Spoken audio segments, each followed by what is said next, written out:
On a des jeunes qui réfléchissent et des structures existantes, même en dehors de structures étatiques. C'est notamment cette structure que vient représenter ce jour Lewis Yola. C'est le centre des réflexions et d'études sur les hydrocarbures et les énergies renouvelables. Lewis Yola est également expert pétrolier, en contrat, beaucoup d'autres choses. On va débattre avec lui de la question du prochain profil du ministre des hydrocarbures, mais également des priorités et défis qui l'attendent. On parlera de la question de l'importation de carburant, de la question des prix, de la hausse des prix, mais aussi de comment se fait la raffinerie et les quelques recommandations qu'il a à faire à la ministre Toulouka, au président de la République, Félix-Antoine Tshisekedi. Lewis Yola, c'est un réel plaisir de vous avoir encore une fois sur ce plateau. Oui, merci. Merci. Bonjour, bienvenue à vous. Bonjour, monsieur le journaliste. Je tiens d'abord à vous présenter mes sincères remerciements pour l'invitation. Parce qu'au travers de votre invitation, vous donnez l'opportunité au peuple congolais en général de comprendre un peu plus sur le secteur des hydrocarbures, parce qu'on doit aussi le rappeler, ce n'était pas du tout habituel de voir des gens parler du secteur des hydrocarbures dans les médias, mais grâce à votre invitation, grâce à Télé 50, aujourd'hui le peuple congolais aura quand même l'idée de savoir comment ça se passe dans le secteur des hydrocarbures. Alors vous êtes chercheur en aval, c'est comme ça qu'on vous appelle, et expert en aval et en contrat pétrolier, expert pétrolier, c'est ça? Non, en fait, d'une manière globale, oui, je suis expert aval et contrat pétrolier. Oui. Ce qui veut les familiers du domaine comprennent. Oui. Mais pour ne pas apporter la confusion, oui, ça devient ambigu déjà. C'est une émission qu'on voudra bien simple. On va simplifier les choses, même avec les termes, pour que tout le monde comprenne. D'abord, le secteur des hydrocarbures est très juteux. C'est beaucoup d'argent. On voit que le produit final à la station-service, c'est-à-dire les carburants, mais on ne sait pas que c'est un long cheminement et qui devrait intéresser tout le monde parce qu'il y a beaucoup de détournements, beaucoup de choses qui se font là derrière. Exactement. En tout cas, c'est un peu ce que vous dites. Le secteur des hydrocarbures, c'est un secteur très gité. Et pour qu'on ait le carburant à la pompe, c'est un très long processus. Un très long processus. Je ne sais pas s'il faut directement commencer, mais au moins, je serai patient à écouter. Justement, on commence par le processus. Ça commence par l'importation d'abord. L'importation, où est-ce que nous avons l'habitude d'acheter des carburants? Est-ce que c'est vrai ceux qui disent qu'en Afrique, spécialement en RDC, ce sont des carburants, des basses qualités qui sont envoyés et que nos voitures finalement s'y adaptent et se détruisent rapidement à cause de ça? Oui, d'abord pour commencer, en République démocratique du Congo, il y a cette liberté d'importation en termes des opérateurs. Aujourd'hui, par exemple, on a plus de 50 importateurs des carburants. Bon? Des carburants. Ils partent importer selon leurs intérêts. Les uns partent en Afrique de l'Ouest, les autres voire même au niveau de l'Europe, Asie, consort. Donc ça dépend, c'est leur liberté. Mais au moins, ce qui nous intéresse en termes du cadrage de notre secteur, c'est lorsqu'ils arrivent à la frontière de la République démocratique du Congo. Et lorsqu'ils arrivent au niveau de la frontière, chaque importateur essaye de déclarer son prix d'acquisition. Ce sont des privés jusque-là? Oui, ce sont des privés en tout cas. Essaye de déclarer son prix d'acquisition. Bien évidemment, en passant par le processus de vérification de propriété physico-chimique. Vous voyez, ça se passe au niveau des SOCIR, la Société des industries de raffinage qui a à Moine. On essaie un peu d'évaluer les différents paramètres physico-chimiques par rapport à notre certification ici en République démocratique du Congo. C'est par là. Une certification propre à chaque pays, c'est ça?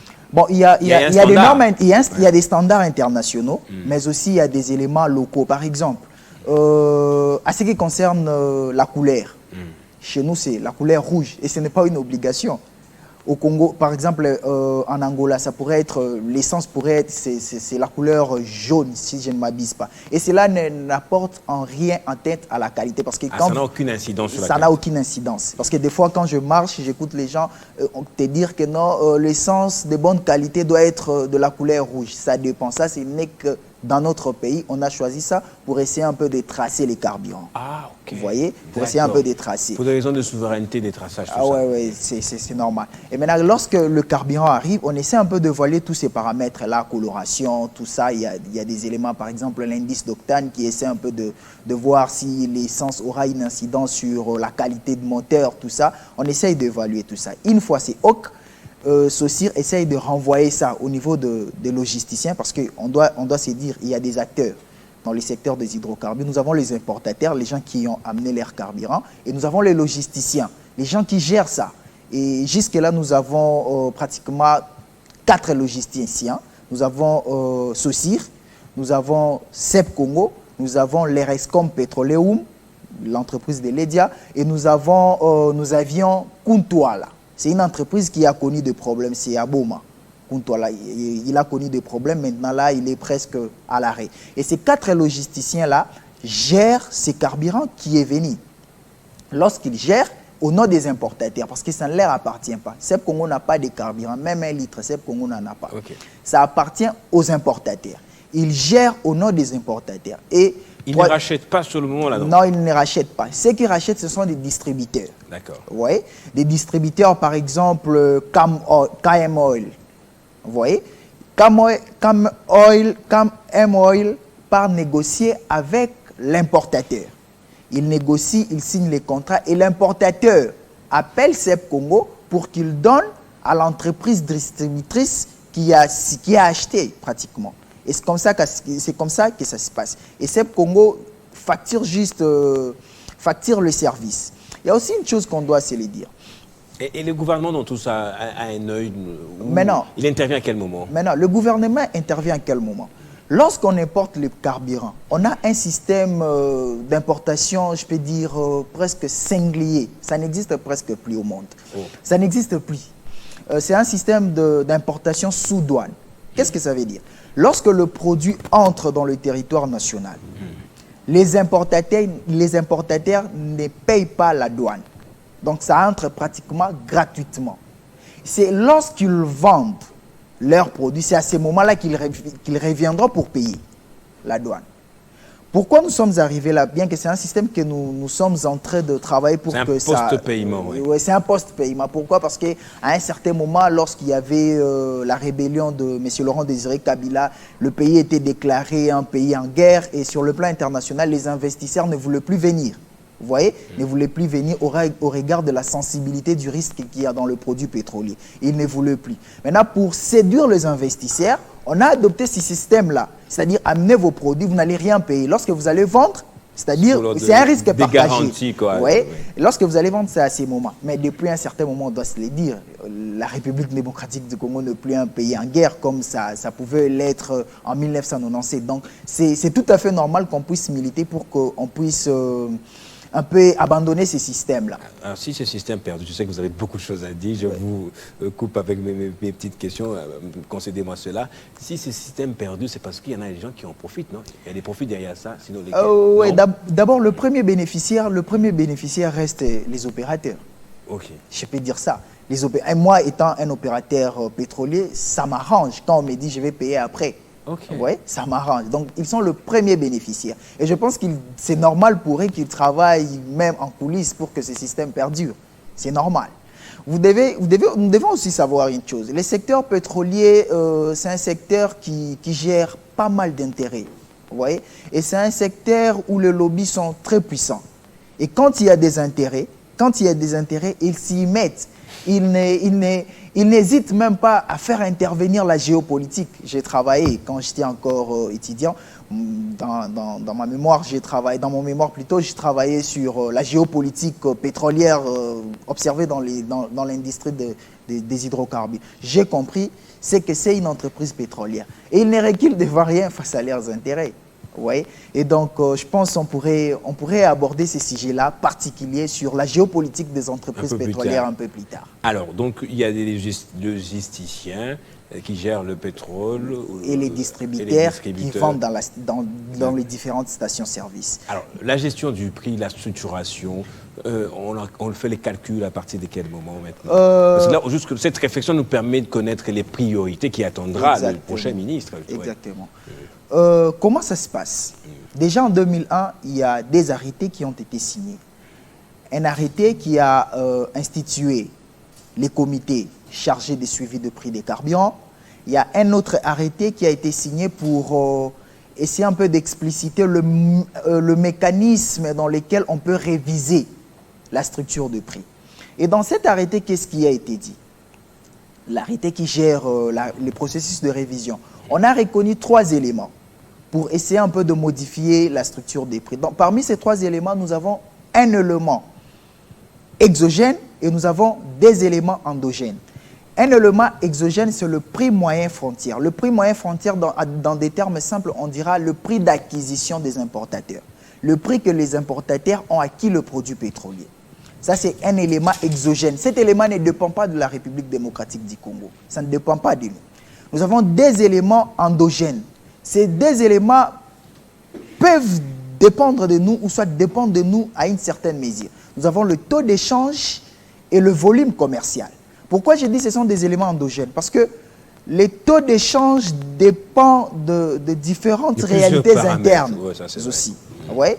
Et le volume commercial aussi dépendrait de plusieurs réalités internes. Donc, à notre niveau, on peut jouer avec ça. Le volume commercial, on peut jouer à ça en essayant de surveiller le niveau de consommation de la population et le taux d'échange en essayant d'évoluer tous les éléments qui entrent dans l'économie monétaire. Maintenant, lorsque le produit arrive, que dit la réglementation de prix? Lorsque un des paramètres, qui sont 3, varie à 3%, cela doit impliquer la variation du prix à la pompe. C'est-à-dire quoi?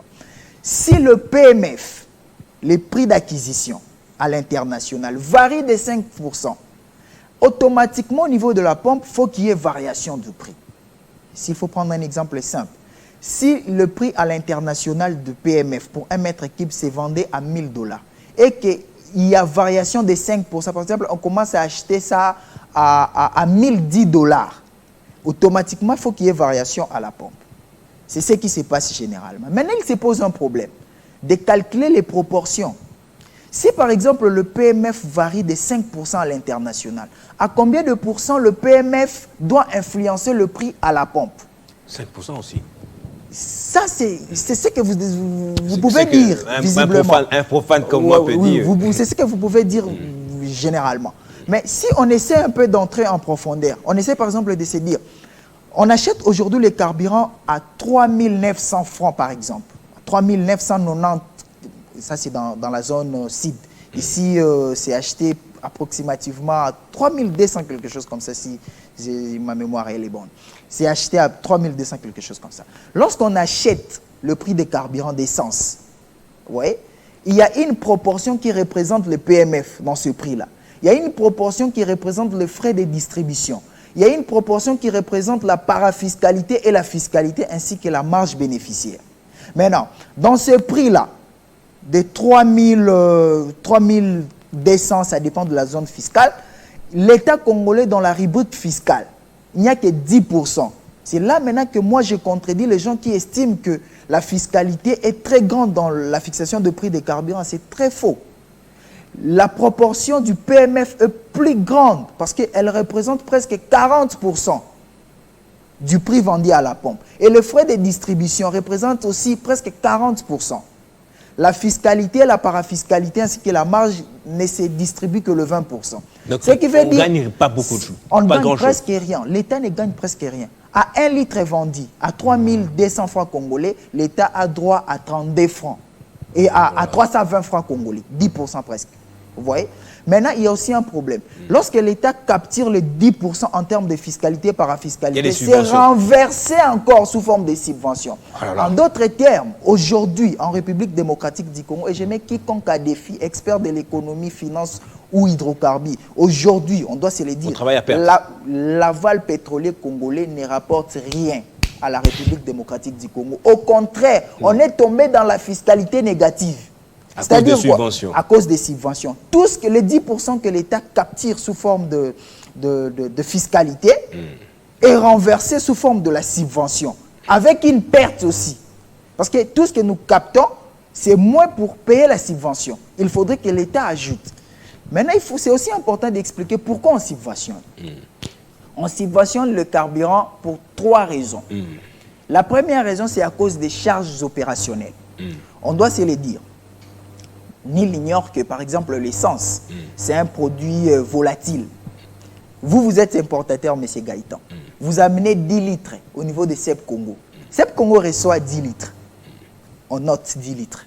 Sachant que le produit est volatile. À cause de manipulations de mouvements, ça va se volatiliser. Il y aura des pertes. Ce qui peut arriver que concrètement, physiquement, tu puisses avoir 9 litres. Maintenant, qui supporte cette perte-là? Toi, tu as fait donner 10 litres. Ça devait être prévu déjà, parce que tout le monde sait que c'est un produit volatile. Celui qui vend le 10 litres doit se dire, mais finalement, on doit calculer la marge de volatilité, j'ai pu dire, de ce produit. Ça existe, c'est pas... Bon, en fait, ça existe. Maintenant, la réflexion qui a été faite au niveau local est que si, par exemple, l'opérateur commence à supporter cette charge-là, il risquerait d'entrer en perte. Ils sont égoïstes. Un entrepreneur est égoïste. On a fait en sorte que cette charge opérationnelle soit supportée par les consommateurs. OK. Vous voyez? C'est-à-dire quoi? Lorsqu'on achète 1 litre, en principe, on devrait nous mettre 0,95 litres pour que 0,05 litres soit supporté en termes de charges opérationnelles. Maintenant, le gouvernement a dit non, mettez 1 litre. Et les surplus là, moi je vais supporter. Ça, c'est la première raison. La deuxième raison, c'est quoi? Il y a les écarts entre le taux d'échange structure et le taux d'échange du marché. Si vous regardez la structure de prix présentement, vous allez voir que le taux d'échange, 1 dollar est changé à 2230 francs congolais. Vous comprenez? Oui. Or, dans le marché, ce n'est plus ça. Dans le marché, c'est presque 2850 pour 1 dollar. Il y a un écart. Ça dépend. Or, le prix des carburants se vend en francs congolais. Si l'opérateur vend le prix des carburants à ces prix-là, avec ces taux d'échange de la structure de prix, avec une autre réalité sur terrain, il y aura des pertes. Et l'État congolais a dit ceci. Essaye de vendre, vend au taux d'échange structure qui est très bas par rapport au taux d'échange marché. Mais ils sont très bas aussi, généralement, dans les stations. Quand vous allez, 10 dollars, c'est combien? Il vous dit toujours, si c'est 2700 à supposer maintenant, il vous dit, nous, on change à 2600. Bon, ça, c'est entre parenthèses. Bon, ça, c'est l'ère politique interne. C'est la politique interne. Mais non, ça, c'est la deuxième raison. La deuxième raison, c'est pour essayer de combler la disparité qu'il y a entre le taux d'échange structure et le taux d'échange dans le marché. Et cet écart-là, l'État supporte. Et la troisième raison, la raison d'ailleurs qui occasionne à ce qu'on puisse donner des grosses sommes d'argent, et c'est une raison qui n'est pas du tout dit, c'est la prise en charge des carburants utilisés par Transco et les institutions. Ça, les gens n'aiment pas dire ça. Ça, les gens n'aiment pas dire. Lorsqu'on subventionne, c'est en quelque sorte, c'est comme si c'est l'État donnait l'argent, payer les carburants. C'est ce qu'il a consommé aussi. De ce que les institutions ont consommé et ce que Transco a consommé. Vous comprenez? Et la proportion en termes des sommes versées, vous allez voir que non. La troisième rubrique a une somme très colossale. Vous voyez? Parce que comprenez, les Transco, tel que ça fonctionne là, avec le carburant qu'ils utilisent. À un certain moment, j'ai même lu une correspondance des Kobil qu'il a envoyé à CEP Congo, en fait, à Transco pour lui dire que non, il ne sera plus à mesure. C'est justement pour ça, parce que l'État n'a pas pris en compte, n'a pas reversé cet argent dû à Kobil. Vous voyez? Maintenant, cette raison-là, qui est la plus importante à mon sens, fait en sorte que lorsqu'on est en train de subventionner les entreprises pétrolières, il y a des sommes très importantes. Vous comprenez? Maintenant, qu'est-ce que nous pouvons faire? Nous, à notre niveau, on a réfléchi. Est-ce que devrions-nous continuer avec ces modèles-là? Les modèles qui ne font que appauvrir la fiscalité dans l'aval pétrolier. On a dit non. On a dit en tout cas non. On ne peut plus continuer avec ça. Il faudrait penser à un autre modèle. Nous avons travaillé sur un modèle du seuil de prix des carburants. C'est-à-dire qu'il faut abolir d'abord ces systèmes de prix administrés. Ça fait peur lorsqu'on dit que non, la liberté de fixer le prix reviendra aux opérateurs pétroliers. Ça pourrait faire peur. Mais moi, je vous dis, c'est un tigre en carton. Parce que moi, je me dis aujourd'hui, si par exemple... Vous avez dit qu'ils sont des égoïstes, non, ces pétroliers-là, ces entrepreneurs? Ça ne se fera pas d'une manière désordonnée. On a dit, parce que le modèle que nous sommes en train de proposer, c'est un modèle de seuil de prix des carburants. On va déterminer le prix plafond et le prix plancher. Et les opérateurs auront la liberté de fixer le prix. S'ils veulent fixer le prix plafond et le prix plancher, ce n'est pas un problème. Et vu que la concurrence sera garantie par l'État congolais, quelqu'un qui mettra le plus haut, les prix les plus élevés, qu'il ne s'étonne pas qu'il trouve aussi une autre personne, un autre entrepreneur dans le marché qui met le prix le plus bas. Et avec toutes ces conséquences économiques, c'est-à-dire les consommateurs rationnels, iront acheter là où le prix sont bas. Ça, c'est très bien. Ce sera un marché vraiment... Un marché très ouvert. Où tout le monde veut avoir plus de clients. Mais là, ces marchés-là, pour que ça ne puisse pas poser problème, parce qu'il y a des gens qui nous suivent, ils pourront dire que non, ça risquerait d'être un monstre. Non. Ces marchés-là ne peuvent être valables que si on commence à recadrer d'abord aussi l'importation. Si on recadre l'importation, par exemple, en essayant de réduire le nombre des importateurs de produits pétroliers, ça va nous aider. Aujourd'hui, on est au-delà des 50. Au-delà des 50, ça fait qu'on ne puisse pas avoir la maîtrise de tous les coûts qui interviennent. Vous voyez? Ça, c'est un problème. Aujourd'hui, nous sommes en train de proposer au niveau d'importation qui est la création d'une société mixte au modèle CEP Congo. Vous comprenez? Et dans cette création mixte, privé-public, nous, on reste large pour raisons internes de gestion. On s'est dit, les privés auront une part d'action plus élevée que l'État, ce qui fera qu'ils puissent avoir le contrôle des gestions. Merci beaucoup Lewis Yola, on a compris toutes ces priorités. Alors, c'était des recommandations déjà que vous étiez en train de faire pour terminer. Oui, il y a la recommandation dans laquelle nous sommes en train de travailler fort présentement et que les gouvernements, au travers Madame la Première ministre, qu'elle puisse ouvrir grandement l'œil pour qu'il y ait une agence de régulation. Quel ministre aux hydrocarbures là rapidement? Bon, en tout cas, s'il faut parler du profil, je l'ai dit, Madame Toulouka doit veiller à ce que le prochain ministre des hydrocarbures puisse être quelqu'un des technocrates, quelqu'un qui a déjà la maîtrise du secteur, qui comprend déjà tout ce que je suis en train de dire ici, mais aussi quelqu'un qui a le courage. Le secteur pétrolier, c'est un secteur très glissant et sensible. Oui. Et donc, si Madame la Première ministre nomme quelqu'un qui a la compétence, c'est-à-dire qui a une prédisposition déjà des connaissances sur le secteur et qui a le courage, on peut assister à des réformes plus conséquentes. On peut prendre, par exemple, pour terminer, à ce qui concerne l'assainissement de l'aval pétrolier, on a vu à un certain moment le ministre avait essayé de fermer certaines stations-service à cause de la non-conformité avec les règles urbanistiques. Par après, les stations ont ouvert. Mais ça, ils ont un fort lobby, vous avez dit aussi. Ils ont un fort lobby, donc ça demande quelqu'un qui a le courage de voir le pétrole, de regarder le pétrolier droit dans les yeux et faire prévaloir les intérêts de l'État. Au cas contraire, les lobbies pétroliers vont les dominer. Toujours avec de l'argent, En tout cas, ils sont forts. J'en sais quelque chose. Ils sont très forts. Voilà, on a besoin. C'est quand même inquiétant de savoir que la fiscalité ne profite en rien en aval dans l'importation et même dans le traitement de produits pétroliers. C'est inquiétant, c'est grave ça. Vraiment. En tout cas... on a parlé de l'importation, prochainement on va essayer de parler pourquoi est-ce que nous-mêmes ne produisons pas. Ça va faire l'objet d'une prochaine... En tout cas, l'aval pétrolier, nous appelons Madame la Première ministre de s'occuper à ça, de veiller à ce que ça puisse être un sous-secteur qui sera géré par un organe. L'autorité de régulation de l'aval pétrolier, en lieu et place que ça puisse être... Non, ça n'existe pas. En lieu et place que ça puisse être géré par un conseiller, par exemple. Des sentiments des individus. Vous voyez, et à chaque fois, les cabinets sont flottants. Il crée des structures, des histoires, il crée toutes des importations, il crée des entreprises eux-mêmes aussi, et des stations finalement. Voilà. Vraiment, merci, c'était Lewis Yola. On reste ensemble, il nous reste peut-être quelques minutes. Jocelyn va nous accorder, je suppose, des petites minutes de surcroît pour recevoir M. Patrick. On va parler de Maïndombe à présent.